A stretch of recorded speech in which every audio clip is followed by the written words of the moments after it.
기도드리겠습니다. 사랑과 은혜가 풍성하신 아버지 하나님, 오늘 주일에 저희를 교회로 불러주셔서 감사드립니다. 아멘. 5월에 푸르고 아름다운 날씨를 저희에게 주시고 건강한 모습으로 성문박 교회에 함께 모여 예배 드릴 수 있게 해주셔서 감사드립니다. 아멘. 지난 한 주 우리에게 허락하신 모든 환경 속에서 기쁨과 감사로 생활하지 못하고 불평과 불만으로 살아온 지난 날을 회개합니다. 나만의 욕심과 그 욕심을 채우기 위해 어리석은 행동한 것을 고백합니다. 지금이라도 잘못을 인지하고 하나님의 성령이 바른 길로 인도해 주시리라 믿고 앞으로의 삶에 바른 가치를 더할 수 있게 도와주시옵소서. 아멘. 평화의 하나님, 지금 혼란과 분열로 어려움 속에 있는 우리나라를 화해와 이해를 통해 바른 길로 변화되게 하여 주시고 대한민국의 국민들이 혼란으로 흔들리지 않도록 지혜를 허락하여 주시옵고 아멘. 끝나지 않은 전쟁으로 신원하고 있는 모든 나라에 평화가 찾아올 수 있게 도와주시옵소서. 아멘.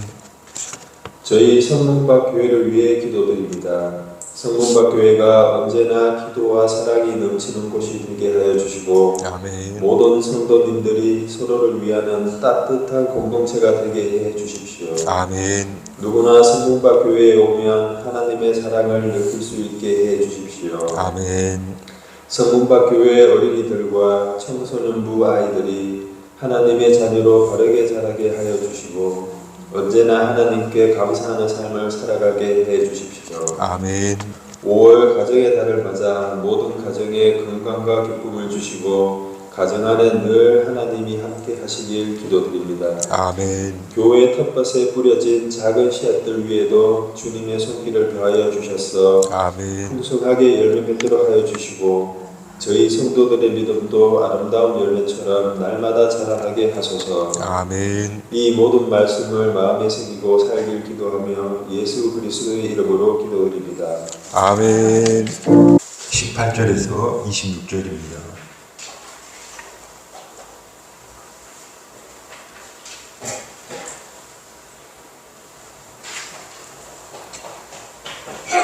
제가 봉독해 올리겠습니다. 예수께서 이 말씀하실 때에 한 관리가 와서 저라며 이르되 내 딸이 방금 죽었사오나 오셔서 그 몸에 손을 얹어 주소서.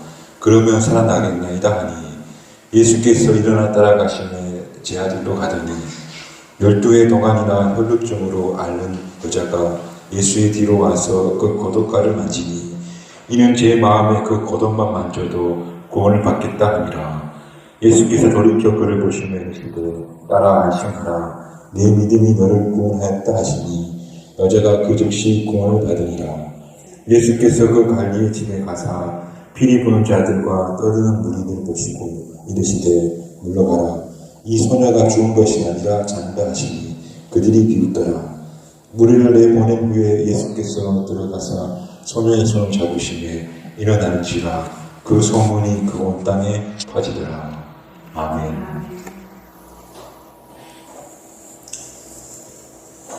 오늘 어버이 주일을 맞아서 우리 교회 어버이들 감사한 마음 전하고 또 우리 육신의 어머니 아버지에게 효를 다하는 경주 성문박교회 교우들이 되시기를 주님의 이름으로 축복합니다.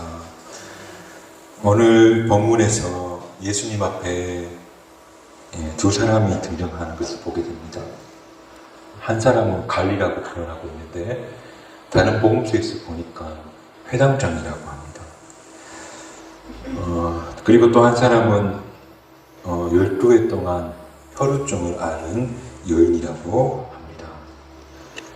이 두 사람 모두 다급한 상황에서 주님 앞에 나오는데 먼저 이 갈리는 사랑하는 딸이 숨을 거둔 불행을 당했습니다.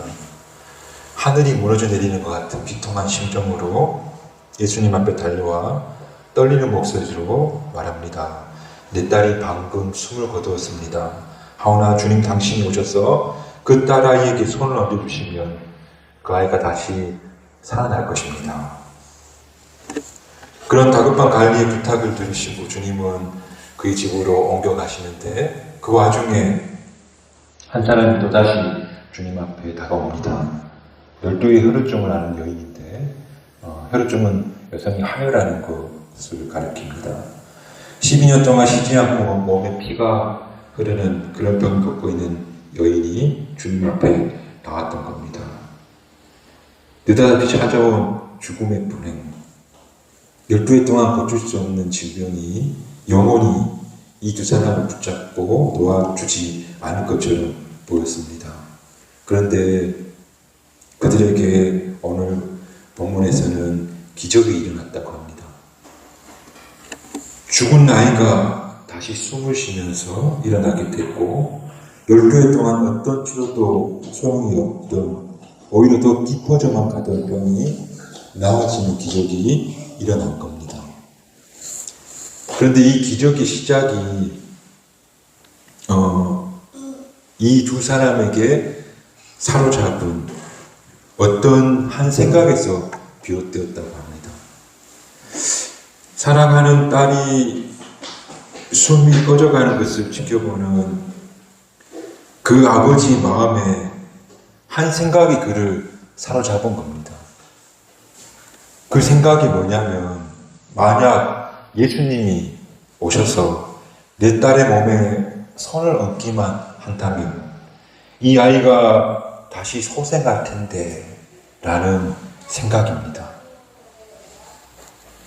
이런 밑도 끝도 없는 터무니없는 생각이 아버지에게 그 회당장에게 관리에게 찾아왔고 그 마음을 사로잡았다는 겁니다.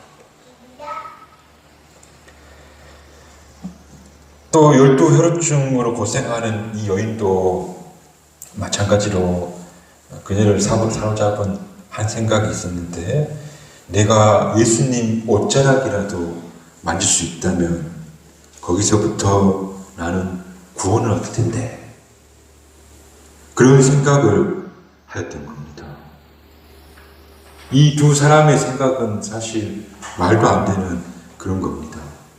어떻게 죽은 사람이 예수님이 손을 얹는다고 살아나고 또 옷자락을 만진다고 모든 의원이 포기한 그 병이 나을 수 있겠습니까? 그러나 이 터무니없는 생각을 이 두 사람이 품게 되었고 또 그 마음에 그 생각을 지배하게 되면서부터 그때부터 새로운 가능성이 열리는 겁니다. 그리고 마침내 모두가 도저히 믿을 수 없는 일이 눈앞에 나타나게 되는데 갈리 집에 도착하신 예수님은 마치 늦잠 잔 아이를 깨우듯이 그 죽은 아이를 살려주시고 그리고 예수님의 옷자락을 만진 여인은 그 즉시 자신의 몸이 낫게 되었다는 것을 깨닫게 됩니다. 바로 그 이야기를 오늘 본문이 전해주는데 마태복음의 저자 마태는 이 두 기적 이야기를 전해주면서 예수님의 말씀을 덧붙이시는데 예수님이 이렇게 말씀합니다. 매우 중요한 말씀인데 내 믿음이 너를 구원하였다. 네 믿음이 너를 구원하게 되었다. 믿음이 무엇이길래 또 그들이 어떤 믿음을 품었길래 그 믿음이 그들을 구원하였을까? 오늘 이 믿음이 무엇인가에 대해서 오늘 본문을 통해서 묵상해보는 그런 시간이 됐으면 좋겠습니다. 이 두 사람의 경우를 보고 믿음에 대해서 정의해보자면 저는 믿음은 희망을 거는 거다.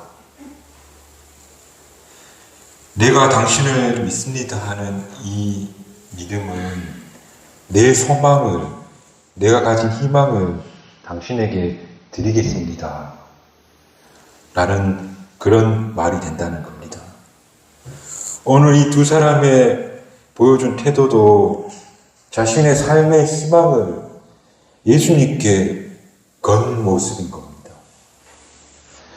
갈리의 아이는 이미 숨을 거두었고 더 이상 희망을 품을 여지가 없는 그런 상황이고, 12회 혈우증 걸린 여인은 자식 재산을 다 탕진해 가면서 더 이상 아무것도 해볼 수 없는, 희망이라고는 찾아볼 수 없는 그런 어려운 상황에서 이 두 사람은 똑같이 그들의 희망을 예수님께 걸었던 겁니다. 그래서 저는 믿음은 예수님께 희망을 거는 것이다. 오셔서 손을 얹어주시면 소생할 텐데 라고 하는 희망, 내가 옷자락이라도 만질 수 있다면 나을 텐데 라는 희망. 그러므로 믿음은 희망을 거는 겁니다. 다시 말해서 믿음은 우리가 믿는 하나님에게 희망을 보는 겁니다. 하나님께 우리의 삶의 희망을 볼 수 있고, 또 우리의 희망을 거는 것이 바로 하나님을 믿는다는 말이라고 말할 수 있다는 겁니다. 교리적으로 하나님을 믿습니다라고 하는 이 말은 누구나 할 수 있는 말이지만, 내가 내 삶의 희망을 하나님께 걸겠습니다는 이 실존적 고백은 누구나 할 수 있는 고백이 아닌 줄 압니다. 그런데 오늘 이 두 사람의 믿음은 단순히 하나님을 믿습니다를 넘어서서 자신의 삶의 희망을, 자신의 모든 문제를 하나님께 걸었다. 그것을 보여주고 있다는 겁니다. 종종 우리 주변에 볼 수 있는 사람들 중에 상황은 다 다를 수 있지만 젊은 청년이 학생 때였는지 모르지만 비상한 충격을 받아서 우울증이라든지 공황장애 같은 걸 얻게 되고, 그래서 약을 꾸준히 먹었지만 별 차도가 없고 오히려 몸은 더 쇠약해지고, 그리고 그가 하는 일은 하루 종일 그냥 집 주위를 배회하는 것밖에 없는 겁니다. 그런 청년 혹은 그런 사람에게 희망은 어디 있겠습니까? 또 제가 경험한 어떤 한 사업가는 의욕적으로 사업을 시작했는데, 근데 갑자기 더 이상 출구가 보이지 않는 터널 속에 갇히게 됩니다. 어떻게 해보려고 애써보지만 여건은 더 힘들어지고 회복의 소식은 들려오지 않습니다. 그런 분들은 또 어디서 희망을 둬야 하는 것이겠습니까? 주변의 사람들은 그런 청년, 그런 사업가에게 앞으로 나아질 거라고, 괜찮아질 거라고 말합니다. 그런데 우리가 알다시피 시간이 지나면 지날수록 확인하는 것은 아무것도 더 나아지는 것이 없다는 것을 확인하게 됩니다. 늘 그대로, 아니 오히려 퇴보하고 있습니다. 그런 우리 모두의 인생의 삶의 희망은 어디다 걸어야 하는 것이겠습니까? 오늘 본문에 죽어가는 딸을 지켜보는 아버지, 또 고칠 수 없는 질병 때문에 12년 동안 시달리면서 절망하는 그 여인, 그 두 사람은 그들의 희망을 예수님께 걸었다고 말해주고 있습니다. 그리고 그 희망은 결국 그 믿음대로 구원을 얻었다고 그렇게 우리에게 전해주고 있다는 겁니다. 오늘 저와 여러분이 이 본문, 오늘 전해준 이 말씀 그대로를 붙잡을 수 있기를 축복합니다. 우리가 우리의 삶의 희망을 예수님께 거는 사람들이 되었으면 좋겠습니다. 오늘 우리 삶의 희망을 예수님께 걸어야 된다고 마태는 우리에게 전하고 있다는 겁니다. 그런데 안타깝게도 우리는 예수님께 우리의 희망을 걸고 그분께 나아가서 기도하기보다 고민하느라고 밤을 지새우고 있습니다. 궁리하고 수단을 강구하고 그렇게 밤을 새웠지만 정작 예수님 앞에 나와 내 희망은 당신에게 있으니 나를 구원해 주십시오 라고 기도하는 것은 대단히 서툰 게 우리들입니다. 지난 한 주간을 한번 되새겨 보십시오. 분명히 힘들게 하고 걱정스럽게 하고 속상하게 했던 일들이 분명히 있었을 겁니다. 근데 그 문제를 가지고 기도하셨습니까? 아니, 희망이 하나님과 그가 보낸 그의 아들 예수께 있다고 믿음을 가지셨습니까? 오늘 우리가 이 본문을 보면서 우리에게 되물어 보라고 하고 있습니다. 믿음은 희망을 예수님께 거는 것이다. 그분에게서부터 문제가 해결될 수 있다. 그런데 우리가 하나님 외에 어떤 다른 것, 힘, 재물, 지식 붙잡고 있다면 일시적 여행이 찾아올 수 있을 수 있겠지만 실제적 구원은 얻지 못한다. 사람이 하나님께 희망을 걸고 있지 않으면 그는 희망 없는 삶을 살아가고 있는 것과도 같다.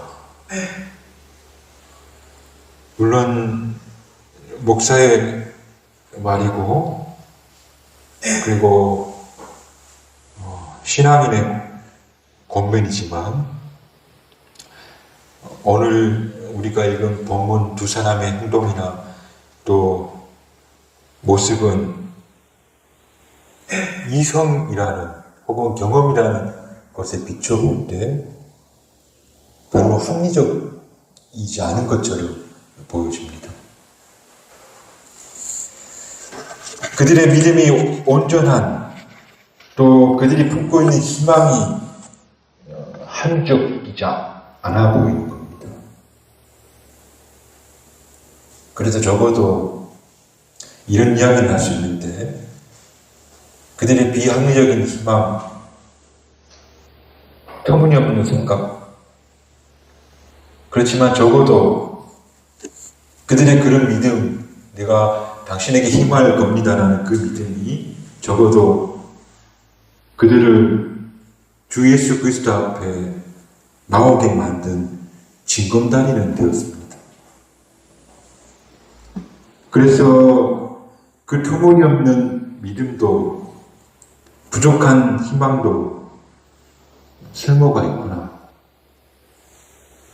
또 믿음 즉 하나님께 희망 거는 일이 합리적인 일이 아닌 것처럼 보이지만 왜냐하면 죽음은 끝이라고 말해야 되는 것이고 또 12해 동안 온갖 수단을 다해서 고칠 수 없었던 그 질병, 희망을 가질 이유가 하나도 없는 터무니없는 것이지만 그러나 우리가 기억해야 될 것은 적어도 우리는 하나님을 믿는 믿음의 사람들로서 구원은 내 믿음이 얼마나 온전하였는지 내가 거는 기대와 희망이 얼마나 합리적인 것인지와는 아무런 관련이 없다. 구원의 요건은 합리적인 것이 아니다니. 오늘 본문은 그것을 분명히 말해주고 있고 그리고 그것이 합리적이냐 비합리적이냐 그것이 중요한 것이 아니고 그것이 얼마나 간절한 것이다.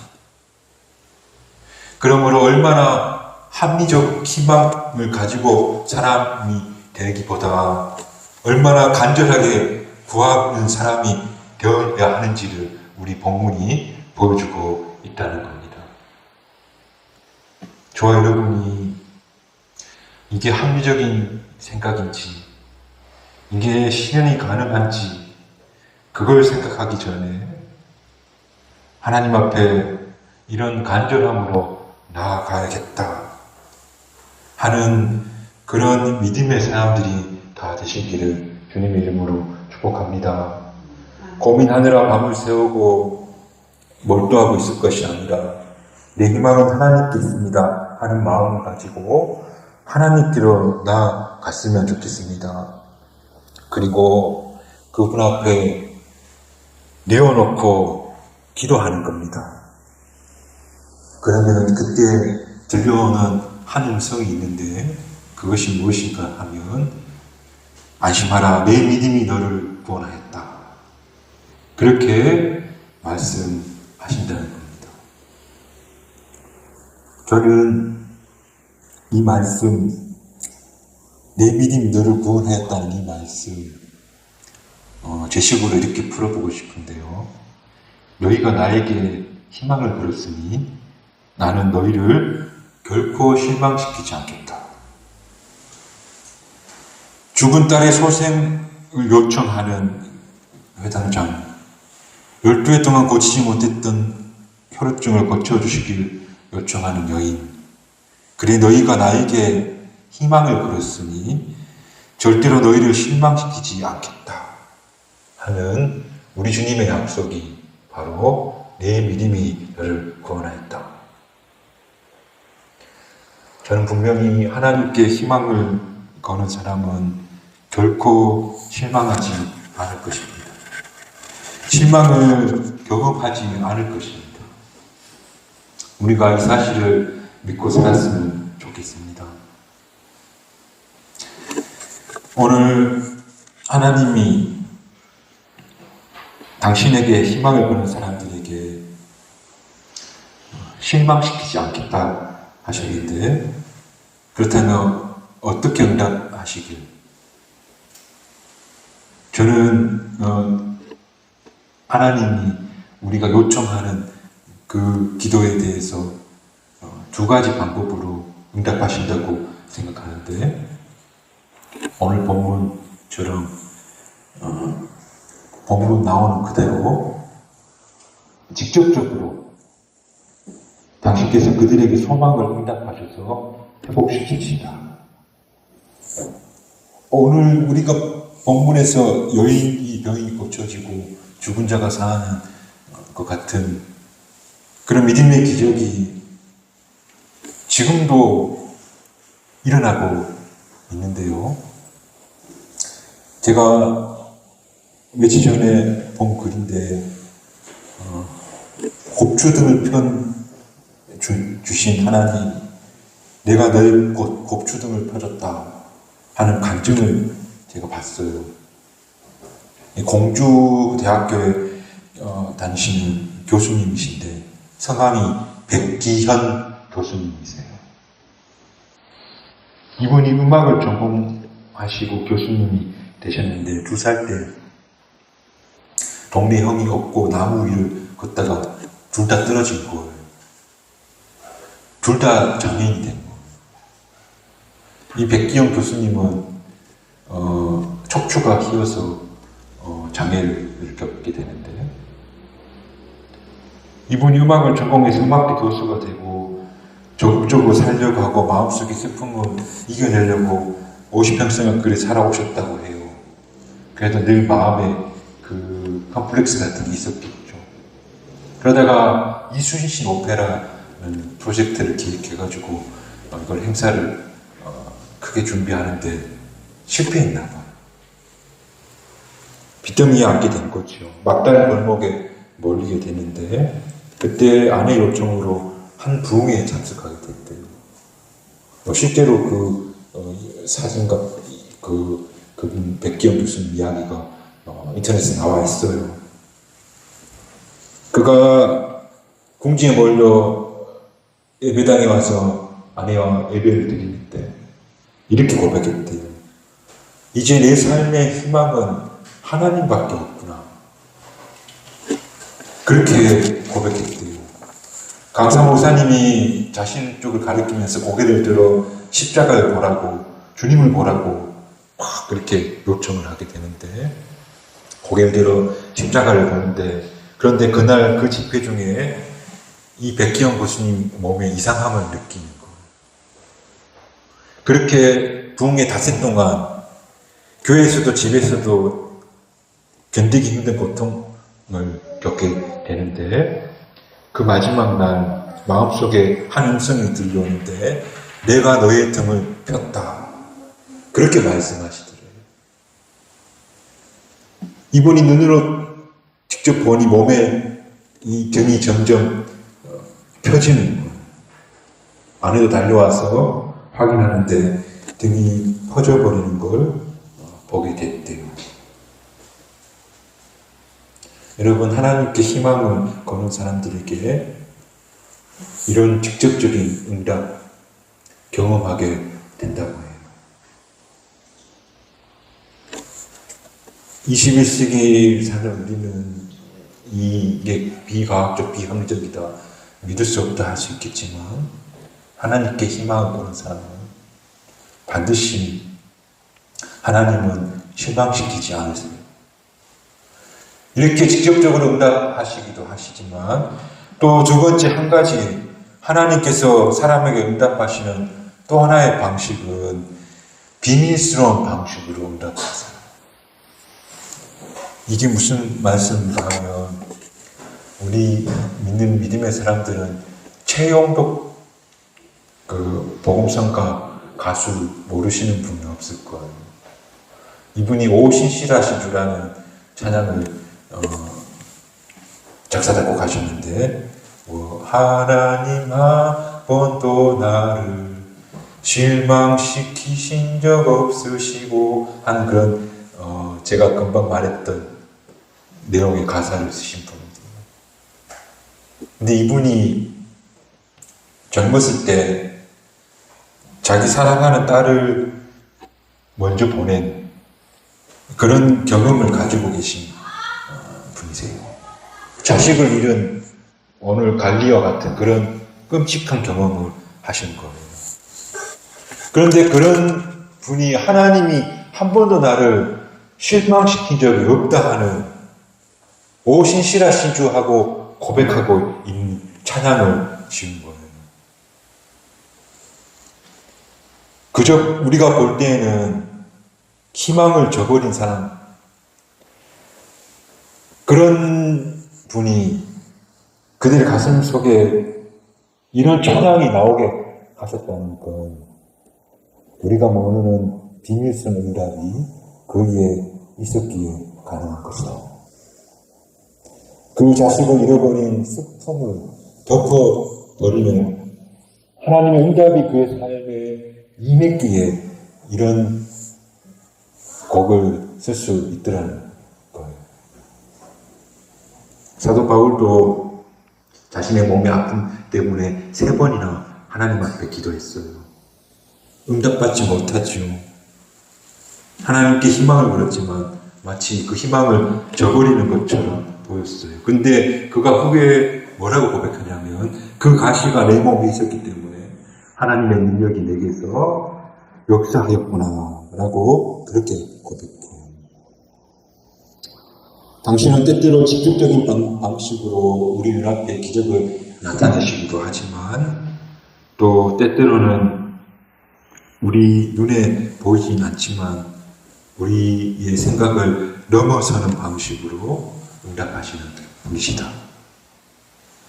그래서 오늘 성경 말씀이 내 믿음이 너를 구원했다고 하고 계시고, 또 하나님께 희망을 건 사람들은 절대로 실망하는 일이 없다고 약속하고 계세요.